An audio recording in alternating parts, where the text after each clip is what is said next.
तो हेलो दोस्तों, देखियो आज हम पढ़ने वाले हैं प्रकाश। प्रकाश व उसके गुण। आज का हमारा टॉपिक है प्रकाश व उसके गुण। तो चलिए समझते हैं कि प्रकाश क्या होता है, प्रकाश के गुण क्या होते हैं। यहाँ से देखो बोर्ड एग्जाम में क्वेश्चन आते ही आता है प्रकाश चैप्टर से। ऐसा कोई एग्जाम नहीं जिस वर्ष इसमें से क्वेश्चन ना आया हो। तो चलिए समझते हैं। देखिए तो सबसे पहले देखो हम समझते हैं प्रकाश के बारे में कि प्रकाश क्या है। देखो प्रकाश क्या है, देखो पहले समझते हैं। देखो ऐसा विकिरण या ऊर्जा है जो हमारी आंखों में मेरे भी क्या करता है, संवेदना उत्पन्न करता है, यानी दृष्टि संवेदना उत्पन्न करता है। यानी प्रकाश क्या है, प्रकाश एक प्रकार की मेरे भाई क्या है, ऊर्जा है। ऊर्जा ठीक है ना, विकिरण या ऊर्जा जो हमारी आंखों में मेरे भाई क्या उत्पन्न करता है, दृष्टि संवेदना यानी देखने की क्षमता। क्लियर, जिसके कारण हम अपने चारों ओर रखी वस्तुओं को देख पाते हैं। मेरे भाई उसी दृष्टि संवेदना के कारण ही हम अपने चारों ओर रखी वस्तुओं को मेरे भाई क्या कर पाते हैं, देख पाते हैं। तो ये मेरे भाई क्या कहलाता है, प्रकाश कहलाता है। ठीक है, तो चलिए अब समझते हैं एक एक करके प्रकाश के गुणों के बारे में।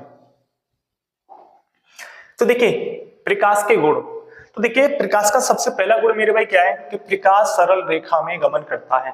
अब देखो सरल रेखा का मतलब क्या मेरे भाई, सरल का मतलब मेरे भाई सीधा यानी सीधी, यानी प्रकाश एक सीधी रेखा में गमन करता है। कभी प्रकाश ऐसे नहीं कैसे टेढ़ा मेढ़ा ऐसे करके जाए, नहीं। जो प्रकाश है ना मेरे भाई हमेशा कैसे गमन करता है, एकदम सीधी यानी कि सरल रेखा में गमन करता है। ये हमारा क्या प्रकाश का पहला गुण है। ठीक है ना, प्रकाश सरल रेखा में गमन करता है। तो हमारा दूसरा गुण क्या है मेरे भाई, समझते हैं। देखिए प्रकाश स्वयं अदृश्य होता है। अब देखो अदृश्य का मतलब क्या होता है मेरे भाई, जिसे देखा न जा सके। यानी कि प्रकाश मेरे भाई क्या होता है, स्वयं अदृश्य, यानी वो प्रकाश कैसा, स्वयं अदृश्य, जिसे देखा न जा सके। परंतु इसकी सहायता से वस्तुएं दिखाई देती हैं। देखो प्रकाश मेरे भाई कैसा है, अदृश्य होता है यानी जिसे देखा नहीं जा सके। ठीक है ना, लेकिन उसकी सहायता से हम अपने चारों ओर रखी वस्तुओं को मेरे भाई क्या कर पाते हैं, देख पाते हैं। क्लियर, बहुत इंपॉर्टेंट है। पेपर में क्वेश्चन पूछा था प्रकाश कैसा है, तो मेरे प्रकाश कैसा है, अदृश्य होता है यानी जिसे देखा नहीं जा सकता, लेकिन उसकी सहायता से हम वस्तुओं को देख पाते हैं। क्लियर। तीसरा, प्रकाश के संचरण हेतु किसी माध्यम की आवश्यकता नहीं होती। अब देखो प्रकाश के चलने के लिए यानी उसके गमन करने के लिए मेरे भाई किसी भी माध्यम की आवश्यकता नहीं होती। क्लियर, यानी कि प्रकाश के संचरण हेतु किसी माध्यम की आवश्यकता नहीं होती है, यानी प्रकाश के गमन के लिए किसी भी माध्यम की आवश्यकता नहीं होती। हमारा अगला पॉइंट है, अगला गुण, प्रकाश की सर्वाधिक चाल। देखो मेरे भाई प्रकाश की जो सर्वाधिक चाल है वो कहाँ होती है मेरे भाई, निर्वात या वायु। कहाँ मिलेगी मेरे भाई, निर्वात या वायु में होती है। कितनी होती है मेरे भाई, 3 गुणा 10⁸ मीटर पर सेकंड। अब देखो निर्वात क्या होता है, निर्वात मेरे भाई वो जहां वायुमंडल न हो या जहां वायु न हो, वही हमारा क्या कहलाता है मेरे भाई, निर्वात कहलाता है। यानी कि प्रकाश की सर्वाधिक चाल मेरे भाई कहाँ होती है, निर्वात या वायु में। और मेरे भाई कितनी होती है, 3 गुणा 10⁸ मीटर पर सेकंड। एग्जाम में कई बार पूछा गया क्वेश्चन है कि प्रकाश की चाल मेरे भाई कितनी होती है, 3 गुणा 10⁸ मीटर पर सेकंड होती है।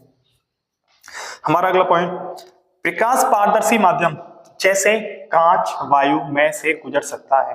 अब देखो प्रकाश यानी कि मेरे भाई पारदर्शी माध्यम। अब ये पारदर्शी माध्यम क्या होता है, पारदर्शी माध्यम मेरे भाई जिसमें से प्रकाश गुजर सके या प्रकाश जिसमें से पार निकल जाए। अब जैसे वो माध्यम हमारे क्या क्या हो सकते हैं जहां से प्रकाश मतलब आसानी के साथ गुजर सके, जैसे कांच वायु। मेरे भाई कांच और वायु में से प्रकाश बहुत आसानी के साथ क्या है, गुजर जाता है, यानी कि आर पार निकल जाता है। तो ये हमारा क्या कहलाता है मेरे भाई, पारदर्शी माध्यम कहलाता है।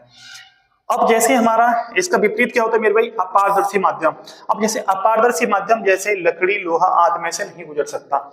अब मेरे भाई जैसे अपारदर्शी माध्यम का मतलब क्या होता है, जिसमें से प्रकाश पार न निकल सके या प्रकाश जिसमें से न गुजर सके। तो हमारे एग्जाम्पल क्या हो सकते हैं, जैसे लकड़ी लोहा। देखो लकड़ी लोहा में से बहुत सारे एग्जाम्पल और भी हो सकते हैं जिनमें से प्रकाश पार न निकल सके, वही हमारे सब क्या कहलाते हैं, अपारदर्शी माध्यम कहलाते हैं। हमारा अगला पॉइंट, विभिन्न माध्यमों में प्रकाश की चाल भिन्न भिन्न होती है। अब देखो भाई माध्यम तो हमारे बहुत सारे होते हैं, जैसे पानी हो सकता है, पानी, कांच है ना, वायु, निर्वात, बहुत सारे माध्यम है। उन जैसा जैसा माध्यम होगा ना प्रकाश की चाल सभी में मेरे भाई क्या होगी, बदलेगी, यानी कैसे होगी, भिन्न भिन्न होगी। वही तो लिखा है कि विभिन्न माध्यमों में प्रकाश की चाल भिन्न भिन्न होती है। अब जैसे आप निर्वात को लोगे तो निर्वात में तो प्रकाश की चाल या वायु में सर्वाधिक होती है। आप जैसे कांच लोगे तो कांच में थोड़ी मेरे भाई क्या होगी और कुछ कम होगी। ठीक है ना। अब पानी लोगे तो पानी में मेरे भाई प्रकाश की चाल कैसे होगी, कुछ कम होगी। तो ऐसे ही ये तो लिखा है कि विभिन्न माध्यमों में प्रकाश की चाल भिन्न भिन्न होती है, यानी कि जो जैसा माध्यम होगा उसमें प्रकाश की चाल उसी हिसाब से होगी। तो आज हमने समझा प्रकाश और उसके गुण के बारे में। तो नेक्स्ट वीडियो में समझेंगे कि प्रकाश का परावर्तन और प्रकाश के प्रवर्तन के बारे में। जब तक के लिए धन्यवाद।